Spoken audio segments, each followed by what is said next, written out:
صلوا على النبي يا بنات. عاملين ايه يا حبايبي؟ النهارده هنعمل بيتزا. جبنا كده كيلو دقيق، ومعانا ميه دافيه، ودي خميره، معلقتين خميره، وحطيت عليهم معلقه سكر ودوبتهم كده عشان ايه تتفاعل بسرعه، ودي معلقه سكر ومعلقه ملح وكوبايه زبادي عشان تخلي طعم العجينه حلو. هنعجن بقى العجينه. نحط الاول ايه معلقه السكر وحبه الملح،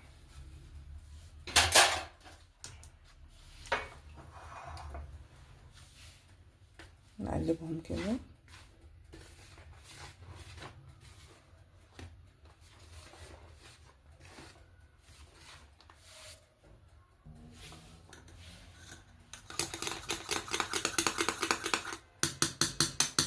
وبعدين نحط عليهم الخميرة،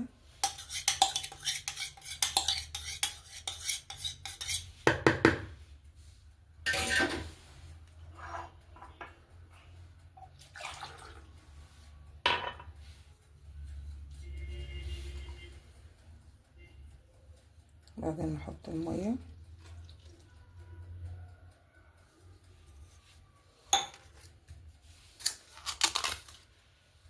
كوباية الزبادي،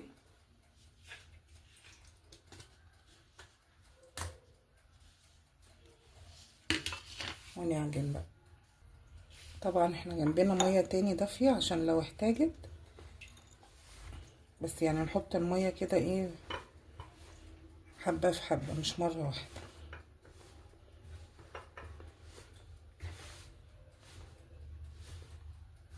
نحط كوباية مية تانية،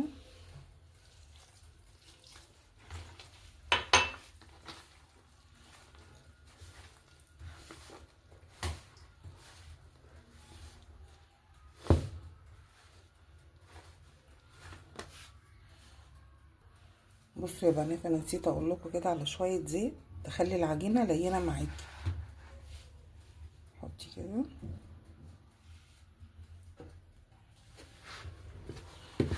بصي بقى انا فضلت اعجن فيها كده لحد ايه ما كلها لمت معايا.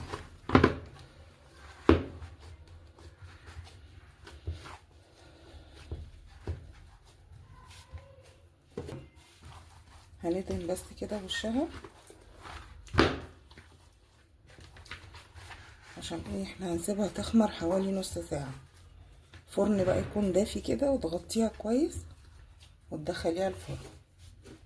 بصوا بقى يا بنات، دي كان حتتين كده بانيه كانوا مشويين على حتة لحمة مفرومة معصجة. هعملها ايه حشو، وفي حد عايزة بالبسطرمة، حتتين برضو كده في التلاجة، وجبنة رومي، وقطعت قوطة وفلفل وزيتون. دي الحشوة ايه اللي انا هعملها على الوش. ودول بقى حوالي 3 معالق صلصة كده، عليهم معلقة فلفل صغيرة، فلفل اسود، وشوية ملح وشوية بابريكا، وحطيت عليهم معلقة زيت كده، دي عشان ندهن بيها وش البيتزا، وبعدين نحط عليها الخضار.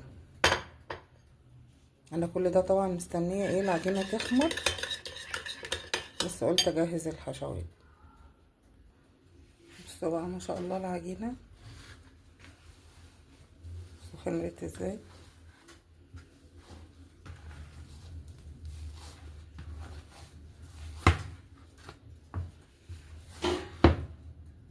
انا هجزأها بقى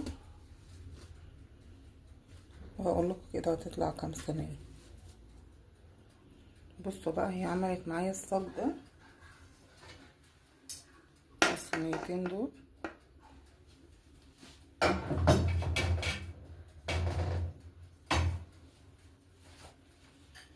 تعالوا نحشيها بقى. بس كده الصلصه اللي احنا عملناها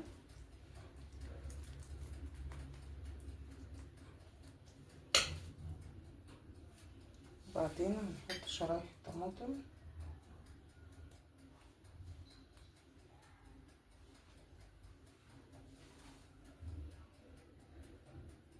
كده رصينا القوطة.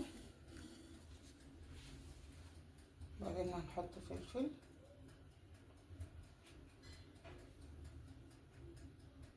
عايزة تحطي فلفل رومي عادي يعني حسب اللي بياكلوا عندك. ده البانيه اللي قلتلكوا عليه مع اللحمة المفرومة.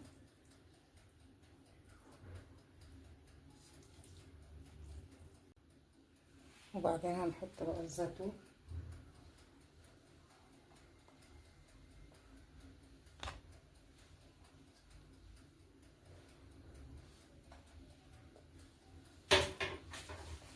وشوية جبنة رومي. انا مش بحب الموتزاريلا لان هي مش بتدي طعم، لكن الرومي بتدي طعم حلو.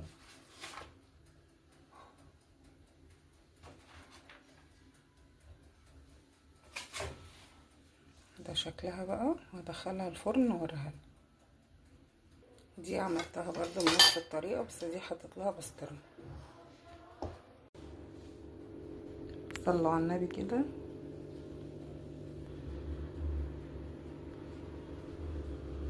بألف هنا وشفا.